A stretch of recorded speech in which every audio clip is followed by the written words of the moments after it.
Custo de vida, emprego e desemprego, cesta básica, tarifas públicas, salário mínimo.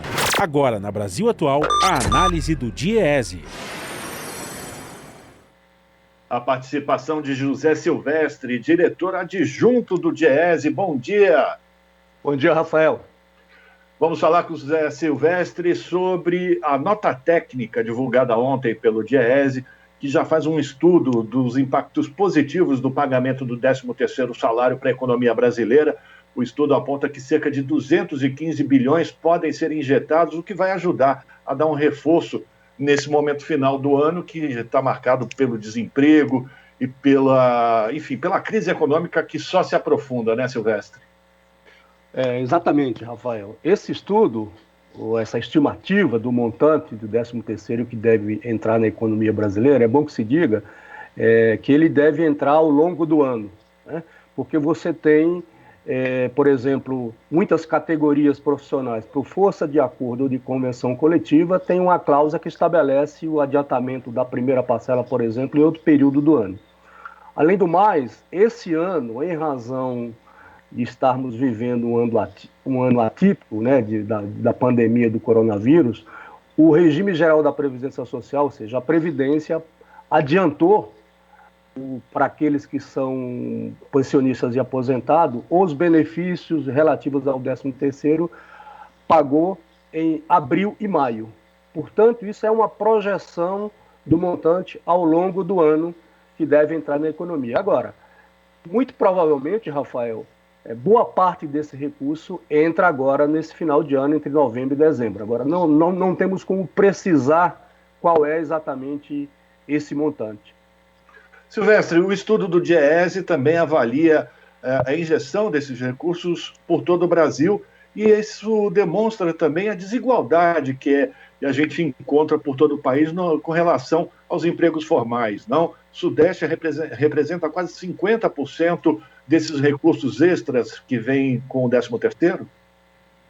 Exatamente. Quer dizer, isso reflete também a própria posição da região Sudeste, né, em termos de tanto populacional como também em termos de mercado formal. Ou seja, a maioria dos trabalhadores do setor formal, né, está na região Sudeste. Então, é a região que é mais desenvolvida economicamente falando e, portanto, essa projeção de valores relativos ao 13º salário está refletindo essa posição da região Sudeste. E aqui no estado de São Paulo, qual é a estimativa de recursos que, como você já explicou, devem ser contabilizados ao longo de 2020 por conta do 13º? Já dá para a gente ter uma ideia, Silvestre?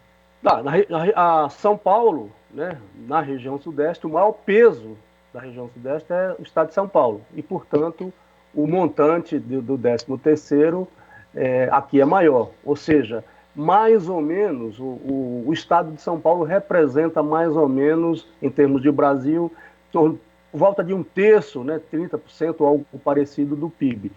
Os recursos do 13º também se aproximam desse percentual, né? Então, aqui em São Paulo, você tem valores superiores aí a 60 bilhões de reais, né, que deveriam entrar na economia paulista, que devem entrar na economia paulista ao longo do ano.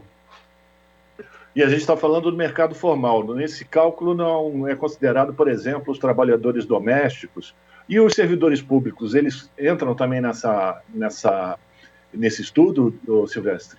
Entra, Rafael. Essas estimativas, a gente trabalha os dados do mercado formal, através da Relação Anual de Informações Sociais, né, do Ministério da Economia, a RAIS. Tem os dados do antigo Ministério da Previdência, hoje é o Ministério da Economia, né, são os dados relativos ao regime geral da Previdência Social, ou seja, INSS. Também estão computados nesses dados os pensionistas e aposentados do regime geral da União, ou seja, do regime próprio da União, e também os pessoal do regime próprio dos estados e municípios, ou seja, os aposentados. Só que nesse caso nós não temos os dados do contingente de pessoas, temos apenas a projeção de valores. E entram também nesses cálculos a estimativa do emprego doméstico, né? Que representa, no ano de 2020, são mais ou menos cerca de 1.400.000 pessoas formalizadas, ou seja, aquelas que têm registro em carteira. Então, esses dados também estão contabilizados nesse montante que a gente está projetando de cerca de 215 bilhões de reais. A gente está conversando com o José Silvestre, que é diretor adjunto do DIEESE, falando da nota técnica do pagamento do 13º salário, a expectativa de injeção de recursos na economia do país. Este é um recurso adicional, Silvestre, mas existe também uma campanha muito forte dos movimentos sociais e sindicais, principalmente pela manutenção do auxílio emergencial durante a pandemia. Isso significa a estabilidade de uma renda mínima para a população que vem sofrendo os impactos com o desemprego e a recessão que foi aprofundada. É bom a gente sempre marcar isso, aprofundada pelos efeitos do coronavírus, né, da Covid-19. Sim, a campanha pela manutenção do auxílio emergencial, uma campanha que as centrais sindicais brasileiras lançaram, né? Todos sabemos que o auxílio emergencial, que o governo era contra, diga-se de passagem, né? Foi a partir da pressão dos movimentos sociais, do movimento sindical, junto ao Congresso Nacional, que se estabeleceu aquele valor inicialmente, era R$500, depois o governo elevou para 600, mas reduziu para 300. E, portanto, esse valor vai até dezembro. Então, para o ano que vem, Rafael, nós vamos ter certamente o fim do auxílio emergencial.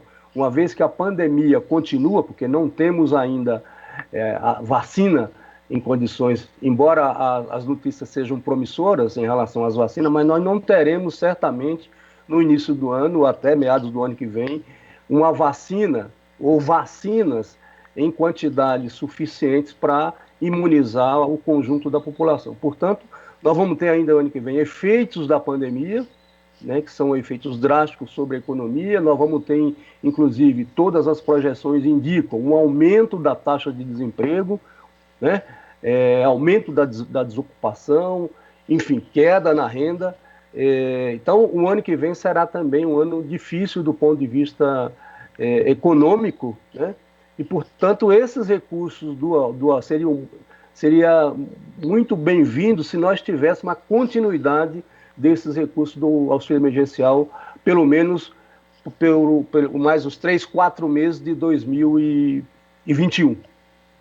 Quero agradecer a participação de José Silvestre, diretor adjunto do DIEESE, Departamento Intersindical de Estatística e Estudos Socioeconômicos, falando sobre a nota técnica divulgada pelo DIEESE, que mostra a injeção de pelo menos 215 bilhões de reais na economia do país com a entrada do 13º salário. Silvestre, muito obrigado pela tua participação, um abração para você e a gente volta a se falar. Obrigado, Rafael, bom dia. Bom dia, conversamos com José Silvestre aqui no Jornal Brasil Atual. Aqui você ouve as notícias que os outros não dão. Jornal Brasil Atual.